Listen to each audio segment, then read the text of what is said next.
is Crew Night, and we're here at the SIG office and stuff. Well, okay then. Let's go. We should Come pro guys, look at this. We've got a pad for the question for the camera. I even make something. Take some pictures as well. So the grand campaign, there's one versus one, and different campaigns. Are you guys gonna make it anything like bigger in the future, or? We're looking into that. We want to is the answer. So we want to look at making the campaigns larger in the multiplayer numbers. For Napoleon, it will be restricted to 1v1, but where we go from here is certainly looking into expanding it. The game was pretty similar to Empire. So most you guys main reason you guys made Napoleon instead of expanding Empire or something. Well, we released, obviously, we did the Warpath expansion for Empire, and of course a number of different unit packs and stuff as well. Yeah. But the thing with Empire is, if you look at it in terms of the actual game experience, it's pretty massive from the off. You've already got 3 theatres of war included in the standard game, which obviously takes you in Europe, North America as well as Europe. So it's a case of what value you add with expansion and what you do. And when it came to doing something like Napoleon, we actually wanted to do a lot with the actual game mechanics. So with things like attrition and everything else, we'd have had to have kind of pulled Empire apart to rewrite those things and add them into the game and see how they affect Empire, as it were. So with Napoleon, it was a case of polishing it all and pushing it. Now, we got to the point where we wanted Napoleon to go backwards compatible into Empire, so it would add features and everything else to Empire. But the code got too far advanced in terms of the physics and particle stuff on the rendering side, the AI stuff in terms of the battles and things. So we literally had to branch it out, and it became its own title. And that's basically how it evolved in terms of development.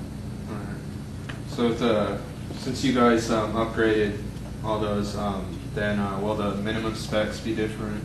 No, actually, part of the process of doing the upgrade for us, and part of the process of kind of polishing the code, is to get more out of less. So as well as allowing for great graphics and functionality and stuff, we actually want to make sure that the guys who do have the lower end systems can get a bit more out of it. Yeah. So it's also, as well as about adding features, it's about cleaning up the code. Yeah. So you get a lot more kind of performance out of lower end machines. So the answer is no, the min specs will be about the same, and hopefully you should find a better experience in the code with the min spec. Diplomacy and all that stuff, is it pretty much same in the government, the way it works, the same as Empire? It's similar, but there's some pretty big changes on the diplomatic side, which have some big changes in the way that the campaign AI acts. So you've got all the standard Empire options about alliances, military access, technology trading regions, that kind of thing. But you've also now got what we call negative diplomacy, which is the ability to attach negative demands to what you do. So you can say, right, I want you to perform a trade embargo against this guy, so you want to be my ally, you've got to stop selling stuff to him. And you can ask nations that aren't your allies to join your wars. And that's a pretty big thing, because basically what that does is it allows you to play with the minor states, especially in the European campaign. You use them like the French and the British and others did as pawns. So you basically say, okay, we're not actually allies because you're scared of signing an agreement with me because France will attack you, but if I give you enough money and enough tech and stuff, how about you go and attack them? And they may well do that. So what we wanted to do by adding that negative action was allow you to basically play politics a bit more in terms of in the European campaign and indeed in the other campaigns as well. So I think you'll find it has some interesting effects on the diplomatic landscape. When is the uniform editor coming out? That'll be just after release. We wanted to ship it with the game, but again, we had to make some changes to the tools, so it's going to be probably just after release. I can't stick a definitive date on it yet, but to put it this way, we're using it in the studio. It needs cleaning up for release, but it's workable and useful, so it won't be too long. You answered this one before, but I just wanted to say it over here. We're going to say it on camera. Yeah. So what is next for Total War? Are you... Everybody was... okay. Yeah, the answer is... A lot of people ask that, so... Alright, so for you guys who play the game a lot, and you know, sorry, if you notice the changes in Napoleon, some of the stuff we're doing, whether it's things like deformable terrain, you asked me a question earlier about where we're going with multiplayer and stuff like that, look at those as your indicators of the kind of things we might want to do in the future. So I can't answer that question, obviously, in terms of where we're going next, but, like I say, look at our games, look at the kind of features we're expanding and adding for Napoleon, and that'll give you an idea of maybe where we might be going in the future. So at least it'll be informed speculation. Yeah. How will the download size of Napoleon compare to Empire? It's probably about equitable. Okay. It's not... It's not too different either on the plus or the minus, but it'll be about the same. So you won't have to, you know, kind of sit through double the size or something like that. And our hope is that with Napoleon, and hopefully you will experience this today, that it's a much more polished and stable experience at release than Empire was. So you should hopefully find that, for example, our day one patch will be very, very small. So what you download on the first day is an extra, will also be very limited. But yes, there shouldn't be too much difference. How many cinematics are there in the single player campaign?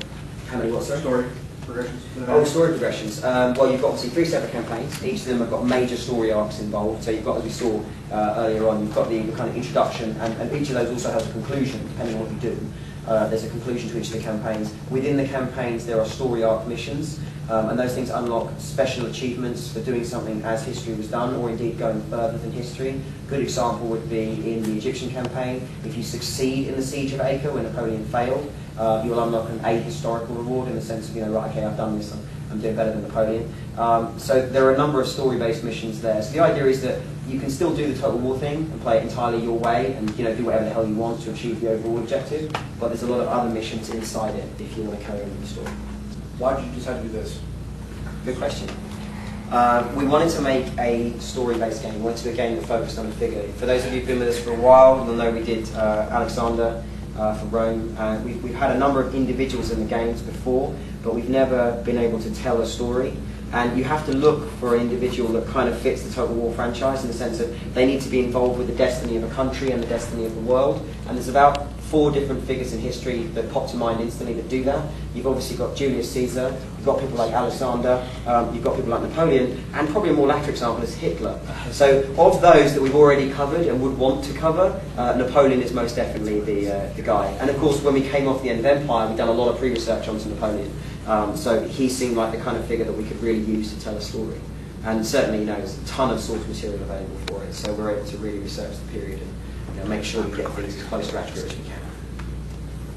Expansion possibilities. Napoleon was rumored to have escaped Elba to the United States and to New Orleans. Mm-hmm. Any ideas of that kind of... We could call that one the conspiracy theory DLC. That's a good one. I think well, the answer is yes. There are going to be some expansions to Napoleon. We can't tell you what they are going to be yet, but it's not going to be like a one-shot deal. We're not just going to release it and then never expand it. You know, so you will find there'll be extra content available. That's a good idea, though. I like that. Escape to New Orleans. It sounds a bit like a 1980s film. But yeah, no, that's cool. That's a good idea. But no, there's some stuff planned to make sure the Napoleon universe gets a bit bigger after release. But obviously, stay tuned on that one. So, are you planning on any ports, or is it going to be PC only, or what? For the time being, Total War is a PC title. It obviously grew up on PC. It's always been a PC game. We've got some interesting developments on console when it comes to things like Natal, you know, and the you know, like the One controllers for PS3 and everything else. The question with this and doing Total War on consoles with us has always been control, right? So there's a couple of games that have tried it. You've got like End War, you know, Halo Wars, and a bunch of others that have tried to do RTS, as it were, on the console. The magic nut is control. If we get something that works, then we may well do it. But it's something we're always looking into because, you know, you need to create a version specifically for console. We couldn't do it as a port because you have to do it from the ground up with, you know, thinking about console audience and console controls. But we're looking at it is the answer.